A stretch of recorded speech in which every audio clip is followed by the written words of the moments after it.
The CEO Hour with Dean Akers. The mission? To help CEOs and startups succeed in today's marketplace. Entrepreneur or established CEOs, is your business growing? Where's your business going? Let's talk about it with your host, Dean Akers. Well, welcome to the CEO Hour. I'm your host, Dean Akers, and thanks for joining us each week as we bring you a top CEO or entrepreneur who shares their journey. And by the way, this includes their thoughts and ideas that have helped in their successes and the things they've learned not to do again. Today, I'd like to welcome John West, chairman of HireVelocity. Welcome, John.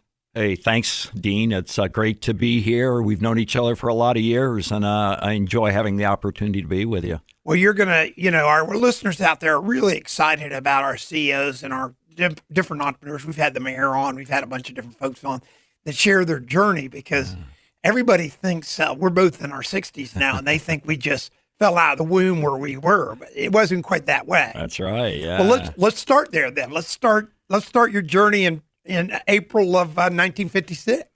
Yeah. That was the when I was born in a very small town, Wellsboro, Pennsylvania, which is northern Pennsylvania on the New York border, near Corning, Elmira, New York, and that's where I spent my childhood. So you grew up and go to high school there? I did. Yes. So what was the population like? Well, actually, the Wellsboro was the county seat, which was probably about 4,000 people, and the small town I lived in was probably 400 or 500 people. I think there were more cattle than there were people in the town. So what did your parents do? Well, it's kind of interesting. My father was very entrepreneurial, and but primarily in agriculture. He had a farm and did different other things on the side, but very entrepreneurial in nature. Well, so you grew up on a farm? I did. I grew up on a farm. Can you believe it? I got to ask you, you grew up on a farm, you go to high school in a small town. How many people graduated with you? I think it was 62 or 3. Oh, my goodness. So you're in a small town, small high school. I know where you went to college. Yeah. Was that like a given that you were going to college, or was your dad like, why are you going to college, son, when you could be on the farm? Yeah, no. My mother really pushed the education because her family was highly educated and she really wanted education. My dad was just kind of like follow your passion and do what you want to do, but understand I'm not going to support you, so figure out what you're going to do. But no, I had some early entrepreneurial successes, and actually in high school I didn't know if I'd go to college, and but at some point in time, I'm like, life will be easier if I go to college and have a little education behind me. So I chose to do that. So you went to Penn State. I did, yeah. And that's in the middle of nowhere, but it's everything there. Yeah. It's a very large school. I actually am one of those kids, while everybody was crying at high school graduation, I'm the one throwing the hat in the air because it's tough to live in a small town, and I was ready to go to a big university. So it was a fun part of the journey. So when you went to Penn State, did you know exactly what trajectory you wanted to go on? Pretty quickly. Initially, I thought business, and then I think because one of the things about growing up on a farm, you use your hands a lot, and you learn a lot about how things work and the equipment and everything. So very quickly, I decided I wanted to be an engineer, and because I like to make things, build things, and create things. So I jumped in it pretty quick. That's a pretty heavy curriculum there. Yeah, it was. Yeah, it was pretty intense. Of course, I love math, so that part of it was easy. So you're in school at Penn State. Anything there help you, or anything in your college career that sticks in your mind that was a defining moment? I think for me, I've always been kind of innately entrepreneurial, and I was just eager to get through it. It was like, to me, this is kind of a check in the block. I'm not going to deny I had a little fun along the way, because I did. But while some people didn't take college all that seriously, it was like the springboard I'm going to have so I can get out and do something I want to do. You know what's funny, and it's funny you mentioned it that way, I would say of the almost 50 people we've had on that have, and most of them have had college degrees. Yeah. Most of them, it was a stepping stone. It's not like they anchored in their career. Right. Or that was what defined them. It was a piece of their journey. Yeah. So you graduate from Penn State, and what happens then? Well, I actually it was a very good time when I graduated in '78 for engineering graduates, and I had lots of opportunities. A lot of them were in the energy field. I had one opportunity that was in Kuwait, and one in California, one in Louisiana, and ended up taking a job with Marathon Oil starting in Ohio, and that's where it all started. So were you a chemical engineer?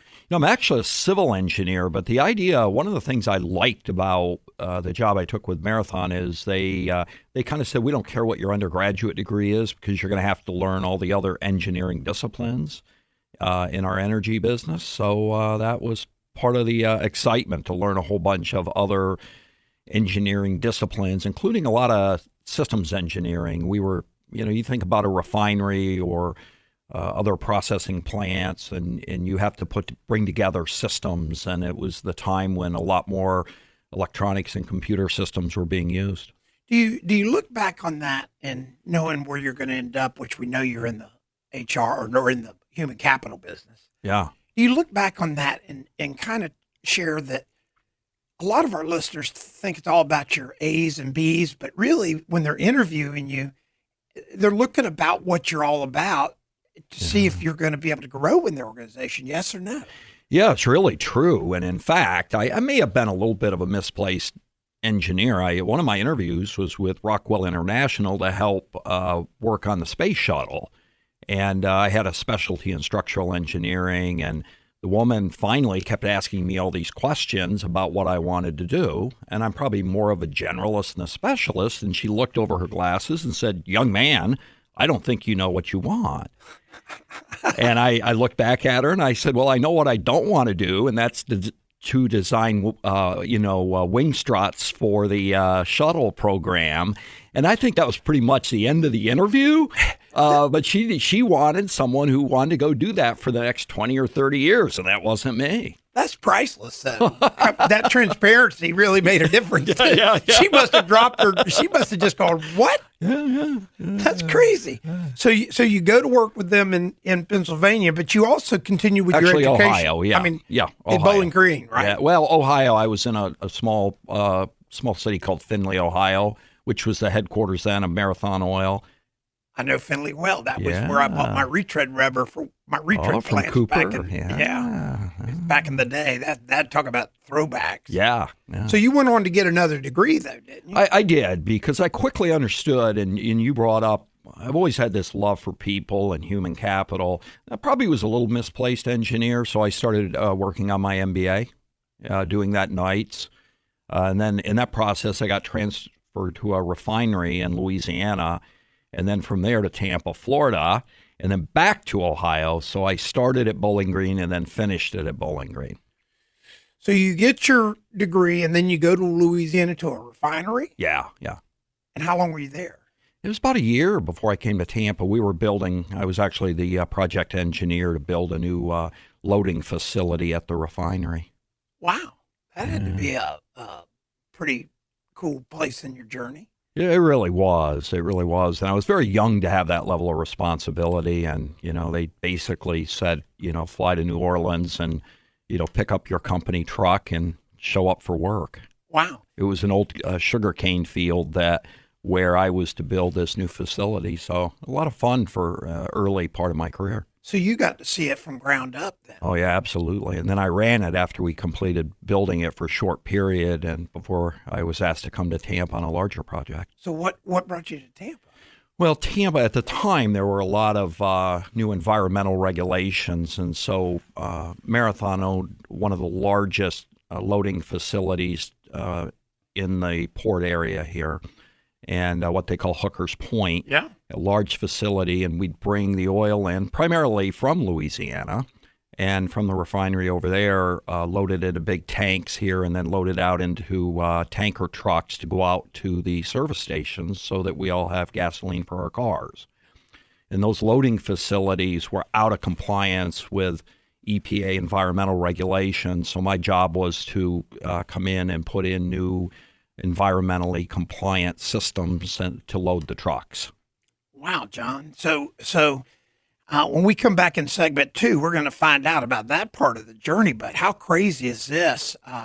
we've got John West on today, and he's sharing his journey from essentially the farm to off the chart chemical / fuel / engineering. That had to be a big change. Yeah, it really was. But it's all kind of the same stuff, and it's a lot of fun. Good. So, again, I'm Dean Akers, your host of the CEO Hour, bringing you top CEOs every week. This week we have John West, the chairman of HireVelocity. He's now transitioning down to Tampa to help the fuel business down here from, was it Marathon Oil? Yeah. I used to work in the port. Yeah. So I want to remind everybody, by the way, that as we go to each break, just reach out to us at help@adjunctco.com. That's help@adjunctco.com. And we've got that free offer of the CEO Physical, or now, because of so many requests, the 3-Circle sales process. And all those are available free to you. We'll help you. You can call us. You can email us. And if you have any questions for John after the show, just send it to me. I'll make sure he gets the information and can answer it for you. So again, that's help@adjunctco.com, help@adjunctco.com. And this is Dean Akers, the host of the CEO Hour, and we'll see you in the segment 2. The CEO Hour with your host, Dean Akers. Connect with Dean at deanakers.com. We'll be right back. So, you're a tech startup. You're working hard, trying to make it happen with big ideas, big dreams, and a small budget. You need to connect with people in the same boat. Now is the time to join the early stage startup group, the Innovation Center, an incubator for early stage tech firms. You can find them at tbinnovates.com. Now operating for over 14 years, the Innovation Center is a regional, national, and internationally known success story, continuing to generate momentum in Pinellas County. Twice, the Innovation Center has won the Tampa Bay Technology Forum's Excellence in Service Award and has been recognized by Entrepreneur.com as a top 10 international business incubator. And now, Tech Garage, a technology and entrepreneurship center, has joined forces with the Innovation Center to provide a co-working program in downtown St. Petersburg. Connect with the startup community. Connect with the Innovation Center. Go to tbinnovates.com. That's tbinnovates.com. And tell them the Adjunct CEO sent you.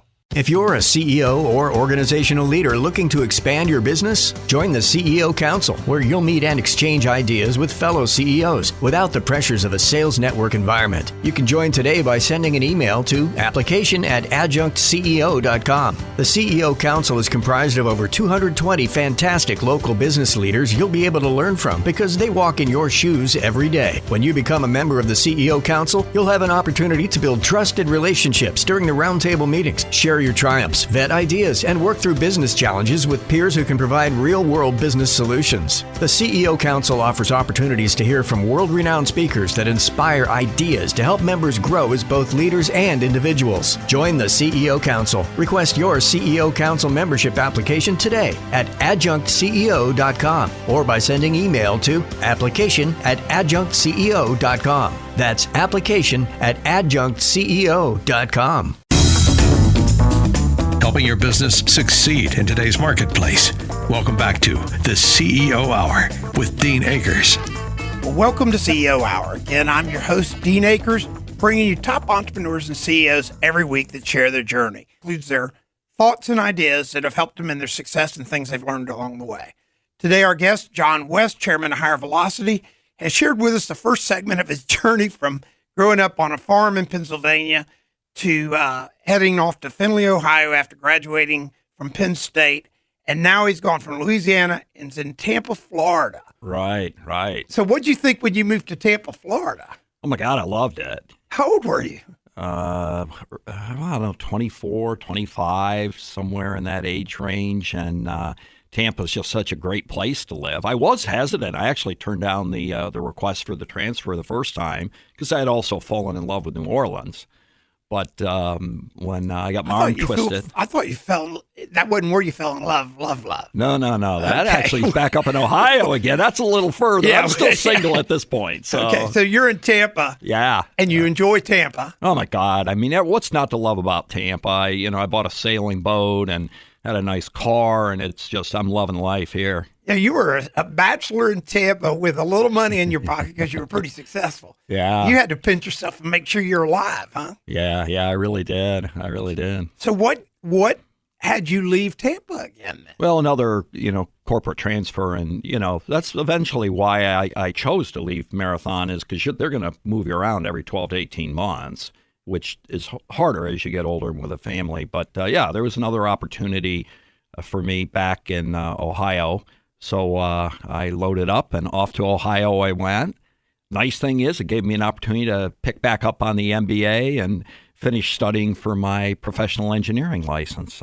So keeping your act sharp with studying and learning, is that one of the messages that you've shared with your family, your kids and everything? Yeah. It's kind of funny, and I think this may be one of the things that define entrepreneurs and CEOs in general, is that thirst for lifelong learning. I'll never forget going back to like my 15-year high school reunion, and, there's some people that hadn't grown a day since high school.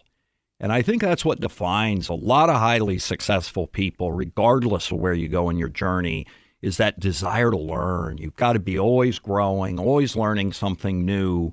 And I find it interesting when I see people that are even in their 80s and 90s still doing the same thing. They just have this thirst for knowledge and growth and learning. So if you're a listener out there today and you're an entrepreneur, I think what John's sharing, which I've found to be true in my life, is you never quit learning.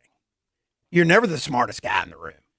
Yeah, we have a common friend, Chip Webster, who used to have a saying. He says, you're either green and growing or brown and dying. And I really believe that it's really important for all of us. And I see one of the things as a CEO, as an entrepreneur, one of the challenges you have in business is when people stop growing. And, I've never quite figured out how you can reignite that fire. I think it's an internal thing, internal motivation of whether you want to keep growing or whether you're satisfied with where you are in life. Well, it's coincidental. I did my other podcast I do, which is a rant every week. and it's heard 135 countries, tens of thousands of downloads. Wow. And my rant this week was continuing to grow yourself. Absolutely. Because it's going to manifest itself in so many positive ways, isn't it? It is. And I think that may be the definition of success is, are you able to continue to grow and learn and develop? And it's not just about wanting to be the smartest person in the room, which can be a dangerous thing. Right. So, I do know people that collect information in order to kind of beat up other people. I don't think that's the most highly successful people. They are gaining knowledge as a way to grow themselves and then help others along the journey. Right. And that's very important. So now you're back in Findlay, Ohio. You're working on your PE. Did you ever get your PE? I did. In fact, I got the PE and graduated with my MBA at the same time, and I had been quite disciplined. But there was something new that had just came out called MTV. And so I went and signed up for cable TV, and for hours I watched MTV because I've always been kind of a rock and roll fan, and that was my reward for meeting these two goals in my life. That's a good reward. Do you play now, or did you ever get into music, or do you just listen? No, I'll never forget when I bought my oldest daughter an electric drum set, and one of my good friends, one of the Outback founders, said to me, he said, no, John, he goes, that's like my buying Laurel a gun. You bought that for yourself. And there's probably some truth to that. That's crazy. So do you still like rock and roll? Oh, my God, yeah. Yeah, I love it. Kids drag me into country and Western a little bit, so I like all kinds of music. It's but rock and roll's my favorite. That's crazy. Yeah. That's very cool. So you're sitting up there in Findlay, Ohio with Marathon. Tell me about that journey and when you decided that maybe that wasn't your long-term track. Yeah, I think there were a lot of things that happened concurrently. I did meet my current wife, Michelle, of 33 years during that period of time. Does she like MTV? Oh, yeah. She like rock and roll? Yeah, she does. That part all worked together. And, so there's nothing like meeting your life partner to challenge your thinking and whatnot. And I really knew I had to get back on the entrepreneurial track. And also part of it is I thought it'll be nice to, choose a good location to live. And I was still in love with Tampa, so I wanted to get back here to Tampa, Florida. Now, I can't understand why you would like Tampa over Findlay, Ohio. Well, I got to tell you, I did love the people in Ohio. Well, the people were great. Yeah. And but honestly, if you like to sail and scuba dive, and I'm big into cycling and other things, it's a lot harder to do that stuff in Findlay, Ohio. So you met your wife Michelle in Findlay. Yes. You get your MBA in Findlay. Yeah, Bowling Green. Yeah, Bowling Green, yeah. And you study and get your PE. Right. You're now deep into MTV. Yeah, I'm deep into MTV. Yeah. When did you wake up and say, honey, we're moving to Tampa? Well, here's one of the things that I think for a lot of success-oriented people, goals are so important. And it's really interesting how important those goals are. So, I had all these written goals. And by the way, write your goals down. It's like 10 times greater success level if they're written. But, I had this goal to get my MBA, to get my, professional engineering license and certain things. And all of a sudden, I've kind of accomplished my goals, and including, meeting a very attractive young woman. So in all honesty, I needed something to do. And so I had to set a whole new set of goals. And I've actually made that mistake a couple times in my life. Later on, selling a business, I found myself without some goals. I will tell all my friends, my children, and anybody that wants to listen, is you got to keep those goals, and you got to keep refreshing them and have new ones no matter what age you are. Well, so new goals, and that new goal was, I've got to start a business.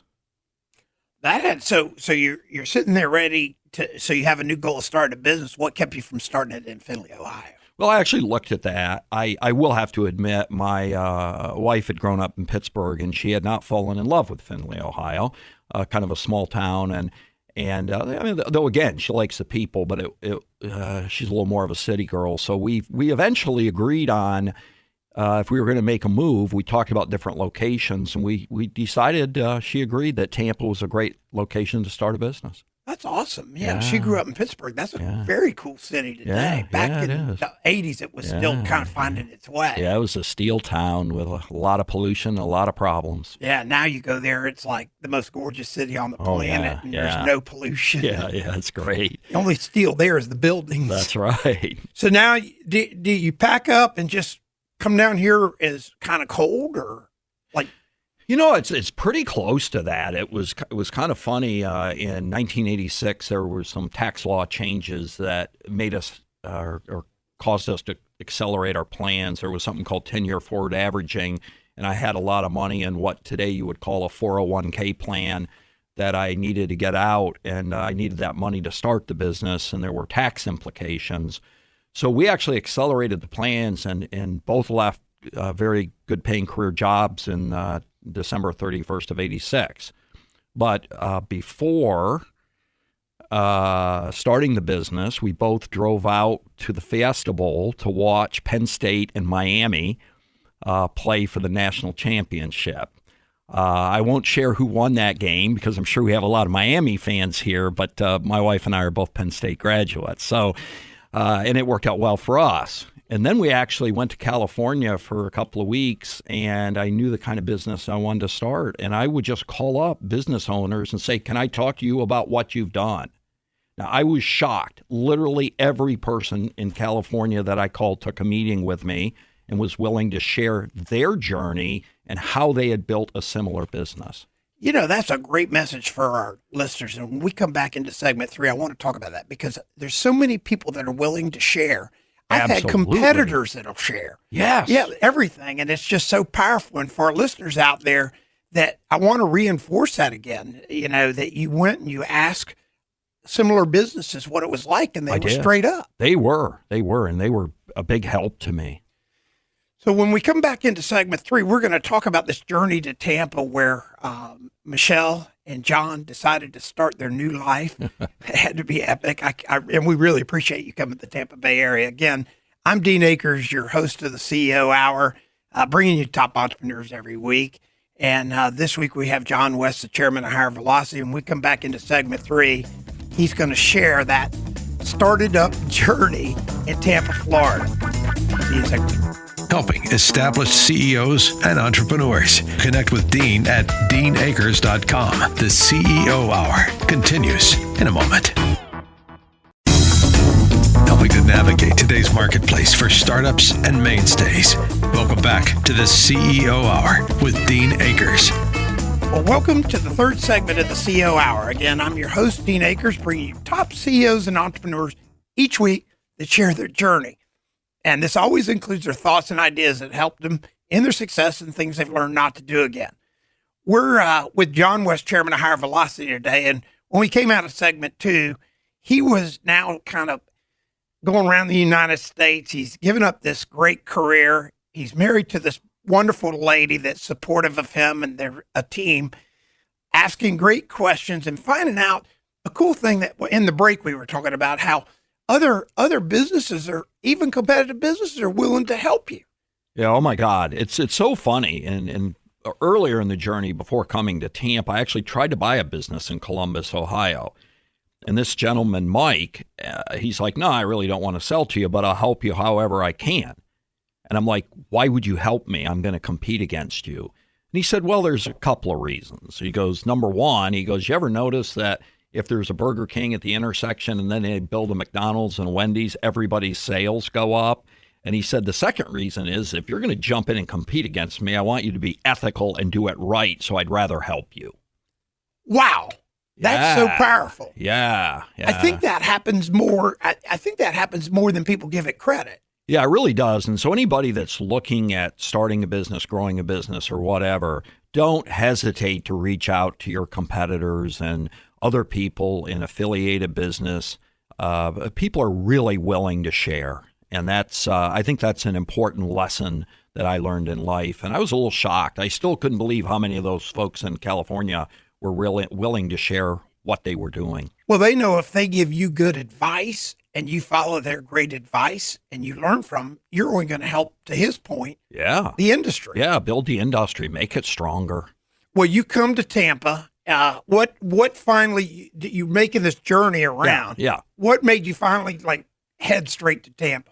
Well, we already knew we were going to head to Tampa. It was just like, take a little break because we knew how hard we were going to work and wanted to catch that football game and learn about competitors on the West Coast. So, and I would say, I'm taking it Penn State won. They did. Yeah.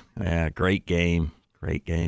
So it's funny, years later, we became friends with Vinny Testaverde, who was the Miami quarterback for that game, and our daughters were like best friends. So isn't that funny how life comes around like that? But again, competitors can still be good friends. So. Absolutely. Excellent. But so we'd already planned to come to Tampa and open up the office. So we came in and, went to work.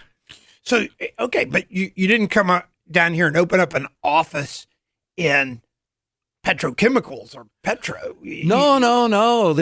How did this formulation of a business come to? This is where this love of people all came about. And actually, my wife's an accountant, so she was part of the startup team. And then another woman who lives here in Tampa over on Davis Island, Bruna Jamarco, was the third partner in the business. And she came from a sales and marketing background. Because, again, I probably still had a lot of this MBA stuff in my head. You got to get the team. You got to get all the different folks to do it. And so, we were a great team and a lot of fun. But, boy, there were some challenges in those early years. So you came down here and you started in a IT staffing or? Yeah, it was really, I will tell you the very early concept, there were a lot of early retirement programs going on. The original business plan was to take these forced retirements of people as young as 50, grab this professional talent all the way up to the CEO level, and then make them available for other companies to use in a consulting fashion. And the concept actually worked quite well. I mean, we were break even in about 6 to 8 months with the concept. However, after about a year, we started to look at where we were getting the greatest demand. And I don't know if it's because I have the engineering and technical background, but it was primarily in the technical arena, 80% of our business. So and some of the early retirement programs started to wind down. So we just went with a kind of mainstream technical engineering IT offering to provide consulting or contract services into companies. So if for our younger listeners out there, this is in the late 80s, right? It is. We actually opened the doors in 1987, and then we were able to ride that tech boom of the 90s. Well, I think that's the operative thing. Yeah. So you were on the front side of a huge boom. Right. I mean, when you got in it, tech was probably people couldn't even spell it. A lot of people couldn't, and it was, having this systems background from the energy industry helped me understand what was going on. And again, the human capital piece of it, I just grew up at a young age just wanting to work with people, help people, whatever. And so I've always been able in this business to do that. So you're ramping this up. How did the growth go there? And what were some of your challenges or mistakes or things you did right with that first company? Well, I'll never forget. I mean, probably about 10, 12 months into it, we had actually ramped up very rapidly. As I said, we're making money. And we had this very large company in the defense sector called General Defense. And they were a large customer, owed us a lot of money. And of course, funding the receivables were tough, but we were getting along. And I walk out one morning to get the morning newspaper, and the cover of the Tampa Tribune was General Defense declares bankruptcy. Oh, my gosh. And I walk back into the house and I go, Michelle, you may want to look at this. I'm like, I don't quite know what this means, but it's probably not good. And I'll never forget, she always kind of says, do you have to tell this? But she looks at her wedding band and engagement ring on her hand, and she goes, do you think I'll get to keep the rings? So, we were staring down the barrel of survival. But, fortunately, bankruptcy can mean different things, but we were integral to providing this technical talent to the company, and they worked through it with us, and we were able to continue doing business. But we learned a big lesson right then is the danger of having one big customer. It's very important to diversify and have multiple customers. Yeah, that's for our listeners out there. And I just coincidentally had a breakfast this morning with somebody that's in that role. And I said, I've got that T-shirt too. When you have one big customer, you could have a management change and all of a sudden the customer brings their buddy in or something. They could sell out, bankruptcy. There's just so many things that put you at risk when you concentrate, isn't it? Yeah, it really is. Would that be a message you'd for sure tell anybody out there? Yeah, absolutely. I would. You got to be thinking about that all the time, and just don't be fat, dumb, and happy off one large customer. Always be thinking about how can I use some of the profits I'm making. You want that customer, right? But reinvest some of those profits into broadening your customer base. So after that happened, and you got that kind of wake up call, did you take heed to your lesson? Yeah, absolutely. And the other lesson I learned very early on, it's kind of interesting. In some ways, I'm not sure whether the MBA was good or bad because, I kind of thought I could, sit in the office and manage this thing. And I very quickly learned that I needed to be the chief sales officer of the company and that I better get my butt out on the street and start bringing in other customers. And maybe one of the most valuable lessons I've learned in life, and again, I counsel a lot of young people that, you can have the greatest concept on earth, but you got to be able to sell it. And the other thing about it, when you get out in front of customers, you will fine tune or even recreate your business offering. And so our CEO founders have got to get out there with their customers. In fact, I don't care if you're running $1 billion or a $100 billion company, you better find a way to get out with the customers and actually hear what they have to say. Ask a lot of questions. That's valuable for any CEO. Yeah. I come into companies that are doing 15, 20 million and the CEO's sitting in there running reports and stuff. I say, when was the last time you went with your customers? That's right. And I put them in a car and we go visit customers. There you go. Yeah. It's crazy. You almost wonder why they haven't figured that out. I think some people are intimidated by it. A lot of entrepreneurs aren't as outgoing as other people. They're idea people. They have great ideas, and sometimes it's a little intimidating. But just you got to force yourself out of that comfort zone and get out there. Well, so now you're rocking along. You're diversifying. Yeah. And I know that the company now, does it take off again? Well, it always kind of, it takes off. In fact, again, the power of the goal setting. I had set a goal that, we're going to be 50 million in sales.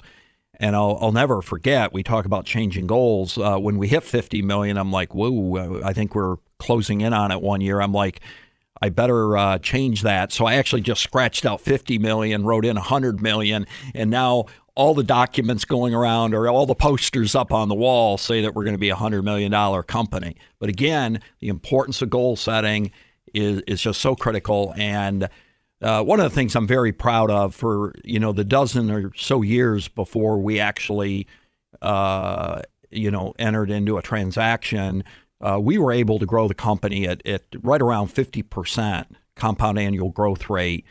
And so I am a little bit of a growth junkie and enjoy doing that with any company I'm involved in. When we come back to segment 4, we're going to hear about that exit because that was epic. Goal setting is, to our entrepreneurs out there, if you don't take anything away today, take away solid goal setting, specific goals that are measurable and stuff. And John has built a very successful company. And when we come back in segment 4, we're going to talk about how he really realized the ultimate entrepreneur dream.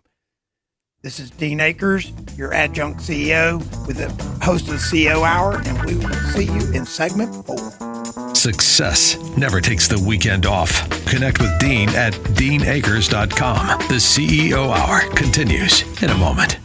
Growth begins by understanding where you are now. For a limited time, business growth experts at Adjunct CEO will provide a full CEO physical of your business valued at $10,000 for free. Email ceophysical@adjunctceo.com. This offer includes financial, marketing, and sales analysis and an outline to help you strategize future success. For your free CEO physical, email ceophysical@adjunctceo.com. ceophysical@adjunctceo.com.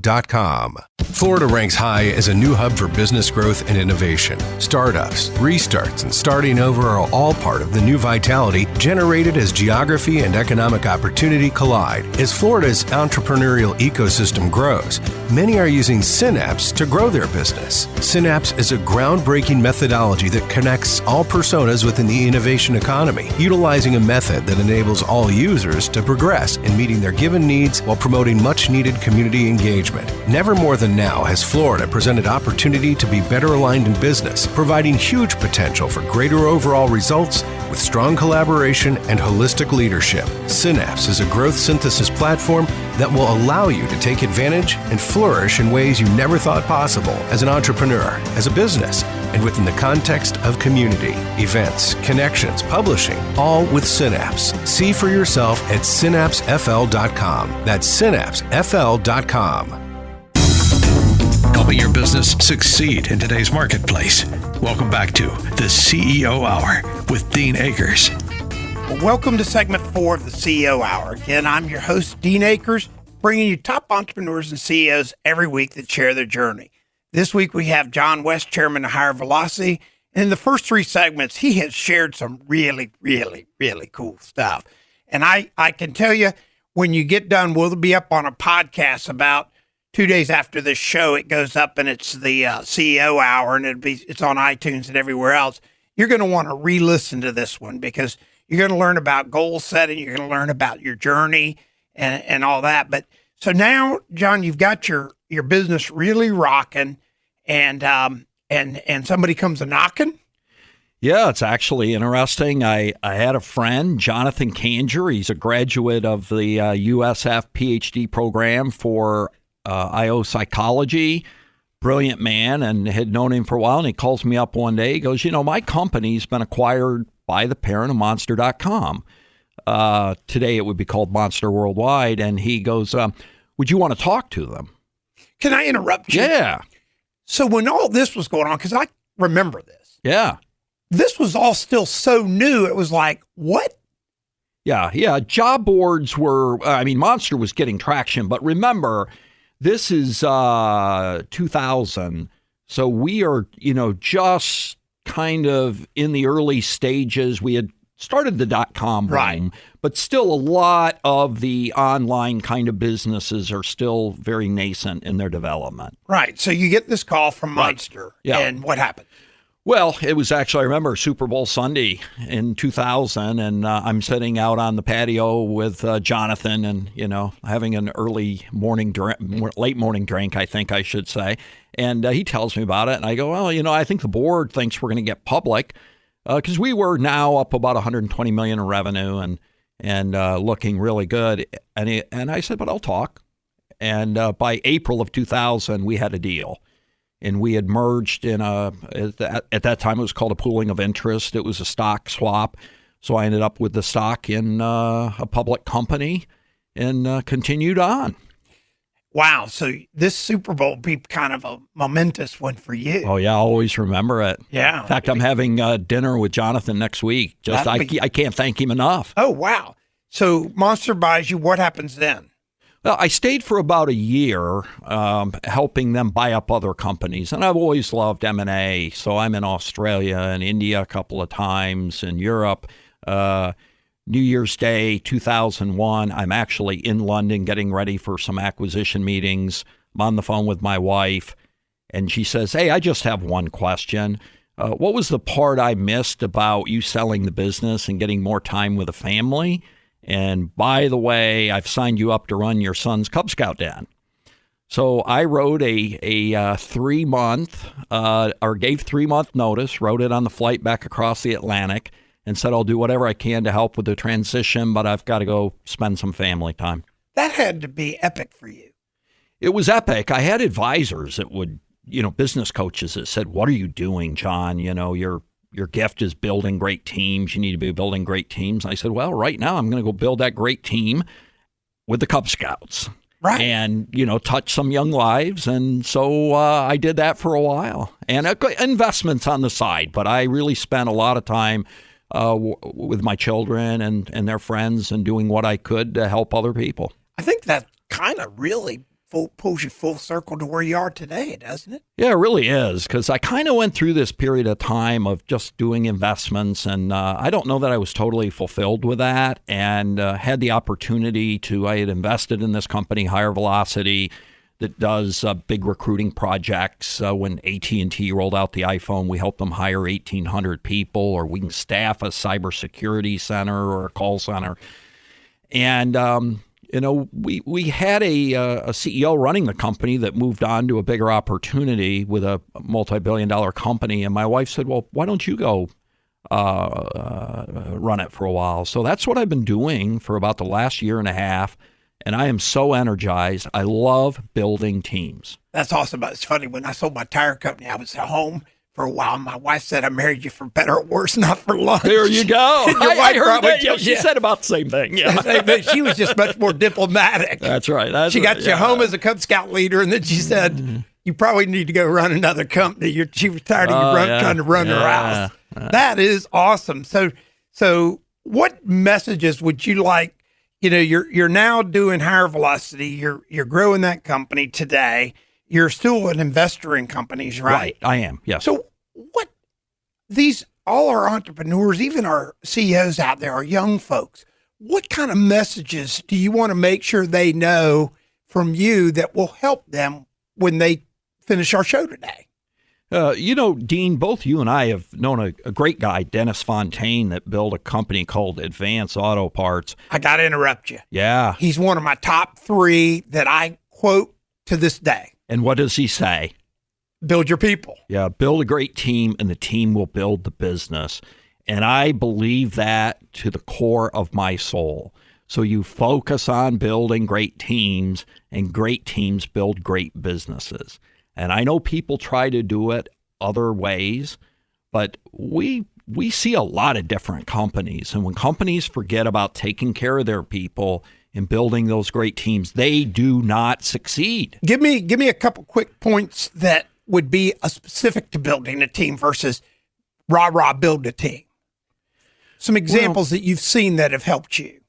Yeah. So again, I mean, there's a lot in the human capital field that allow you to assess talent, and that's part of what HireVelocity helps companies do is we assess talent. I mean, we help people from the C-suite down build out teams. But Dean, you've worked with many of the human behavioral assessments. You know, there's another tip I'll give to everybody. Go out and look at a new company called Checkster. It's a startup out of California that uses analytics to do reference checks. And so if you're going to hire someone, they send out a text or an email, you know, to 6 people they've worked for or with, and it puts all this in an analytical format with bar graphs, et cetera. And, you know, we recently had a situation where we got back a results on an executive and it said the guy doesn't play well with others. But you've got to understand the talent you're hiring. And again, it's, who is it? Collins on Good to Great that said, you got to get the right people on the bus. And then the cultural aspect of it, with those right people on the bus, you got to create the culture. And this is the cool thing about being an entrepreneur. You can build the culture you want. If you want everybody to come to work in shorts and flip-flops, but again, build a culture that's supportive of each other and of whoever your customer is. Know what your customer wants and take care of them. Well, you mentioned that a couple of times, and of course, I'm an advocate, so we're in the same choir. Our entrepreneurs, if they haven't gone and visited customers in the last 60, 90, 120 days, what would you tell them they need to do? I would tell them you're in a dangerous situation, and your business, especially with the tech world, can change so quickly. And you've got to be in front of your customers, hearing what they have to say, not only about your own services, but what they're going to need next quarter, next year. That's where most of the creative ideas for businesses come from, are your customers. And they're coming at warp speed now, aren't they? Oh, my God, yeah. You got to be able to move fast. This world changes so fast right now. Well, I'm so happy that you joined us today. Is there one final thought you really want our entrepreneurs and our CEOs, and by the way, a lot of our listeners are millennials and stuff, CEOs, guys starting companies. Is there one final thing that you really want them to take home? I love to quote other people. It's like Nike, just do it. Yeah. At some point in time, you've got to do it. You know, don't polish the cannonball. Most business plans change dramatically after you start it. But at some point in time, you know, you got to pull the ripcord and go. I got to tell you a funny story. I finished my second book. I gave a guy a copy. He came back 3 weeks later and had it marked up with a couple grammatical errors. And I should never have done this. This was me being a smarty pants. He goes, Dean, I just want to show you I found some grammatical errors. And I looked at him and I go, how many more grammatical errors are in my book than your book?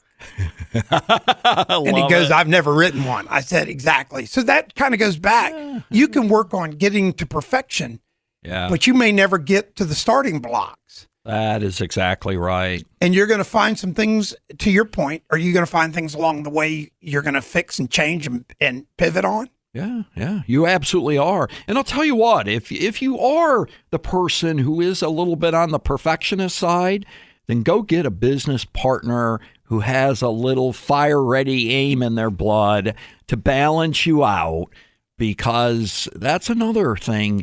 Great businesses are built by great teams. And if you know you have a weakness, get some people around you to cover that weakness. Oh, John, I want to thank you for coming on this week. And I know our listeners are going to love the show, and the takeaways have been immense this week. And again, thank you. Thank you, Dean, and your success. And the other thing, Dean, I love about what you do is you're paying it forward. You want to help other people in their journey. And so thank you, my friend. Well, thank you. And again, I'm your host, Dean Akers, bringing you the CEO Hour each week, top CEOs and entrepreneurs. Today, we've had John West, chairman of HireVelocity. I love fire ready aim. Of course, that's my mantra. And again, if you have questions for John or any of our previous shows, just reach out at help@adjunctco.com. That's help@adjunctco.com. And you're always welcome to send us a request for the CEO physical or the 3 Circle sales process. These are great values and they'll help you a lot. to find your blind spot. So again, this is Dean Akers, your host of the CEO Hour. Can't wait to talk to you and visit with you again next week. Thanks for listening to this CEO Hour with Dean Akers, helping businesses and CEOs succeed in today's marketplace. Receive a free CEO physical when you connect with Dean at deanakers.com. That's deanakers.com. And join us again next week for the CEO Hour with Dean Akers.